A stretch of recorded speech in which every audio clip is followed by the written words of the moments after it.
Hello and welcome back to your own YouTube channel H for Hindi 1 to 1। Hindi idiom जो होते हैं उनका translation देख रहे हैं। आज स्टेटमेंट्स हैं, फटाफट से करेंगे ट्रांसलेट। शुरू करने से पहले सब्सक्राइब, लाइक और शेयर से करते हैं शुरुआत, क्योंकि आपको भी पता है आपके लिए फ्री है, लेकिन मुझे काफ़ी इंकरेज करता है। हम जैसे नए क्रिएटर्स को ये काफ़ी इंकरेज करता है। करते हैं शुरुआत। उसकी पोल खुल गई है, मतलब उसका कोई राज जो है वो बाहर आ गया है, या फिर उसकी पर्सनैलिटी के बारे में, उसके पर्सनल लाइफ के बारे में, उसके प्रोफेशनल लाइफ में कोई काम है ऐसा जो दुनिया को नहीं पता था, वो अब दुनिया को पता चल गया है। तो इसके लिए आप कहेंगे his secret has been exposed। his secret has been exposed। अब हमने यहाँ पर प्रेजेंट परफेक्ट का इस्तेमाल किया, और उसके साथ साथ भी हमने उसका जो पैसिव फॉर्म है वो इस्तेमाल किया। सीधा सीधा इसलिए क्योंकि कोई भी अपने राज खुद ही जाकर नहीं बताता है। तो या तो एक्सीडेंटली खुद बता दिया, उस केस में भी हैज बीन एक्सपोज, क्योंकि इंटेंशनल नहीं था वो, खुद वो करने का इरादा नहीं था वो इंसान का, या फिर किसी और ने बताया होगा। तो दोनों ही केसेस में पैसिव वॉइस ही अप्रोप्रिएट रहता है। और प्रेजेंट परफेक्ट किस लिए? क्योंकि किसी भी ऐसे पास्ट एक्शन का अगर प्रेजेंट पे इफेक्ट हो तो हम पास्ट प्रेजेंट परफेक्ट का ही इस्तेमाल करते हैं। So his secret has been exposed. उसने बात घुमा दी, मतलब कुछ और बात कर रहा था, लेकिन मुझे देखते ही उसने बात घुमा दी, कुछ और बात करने लग गया। तो ऐसे में आप कहेंगे he changed the topic। he changed the topic या फिर he changed the topic of the conversation। दोनों का बातों का एक ही मतलब निकल कर आता है। मैं उसकी जुबान पर भरोसा नहीं करता। अब कोई भी जुबान पे थोड़ा ना भरोसा करता है, उसके कहे हुए शब्दों पे भरोसा करता है।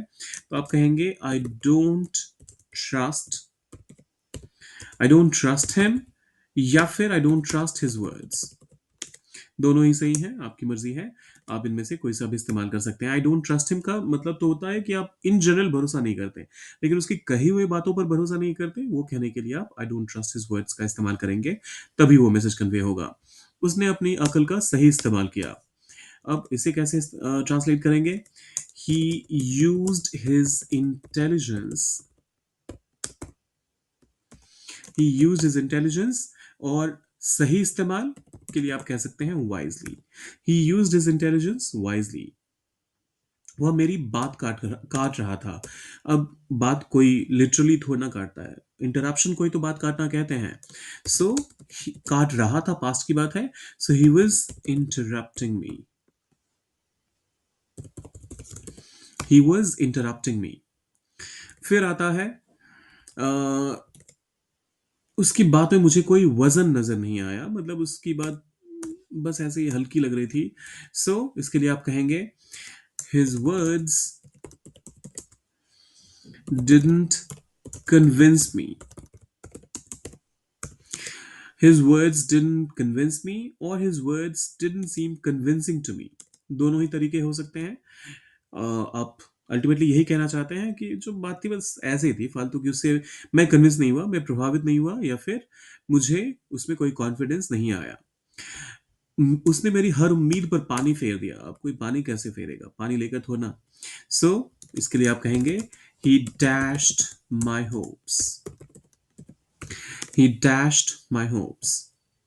और ये आखिरी वाला, या तो मेरे हाथ से निकल गया। इसके लिए आप कहेंगे कोई भी अपॉर्चुनिटी हो सकती है, कोई अवसर हो सकता है। तो इसके लिए आप कहेंगे this slipped from my hands। this slipped from my hands। आप फ्रॉम के बदले आउट ऑफ माई हैंड्स का भी इस्तेमाल कर सकते हैं, मतलब वही निकल कर आएगा। आउट ऑफ का मतलब भी वही होता है कि आपके हाथ से बाहर चला जाना या फिर छूट जाना। So this slipped from my hands और this slipped out of my hands. दोनों ही तरीके सही हैं, आपकी मर्जी है। जाने से पहले सब्सक्राइब, लाइक और शेयर कर दीजिएगा। और आपको भी अगर कोई ऐसा ही पिक्यूलियर हिंदी फ्रेज परेशान करता है तो वो कमेंट बॉक्स में लिखिए, अगली वीडियो में उसे भी जरूर इंक्लूड करेंगे। मिलते हैं जल्दी।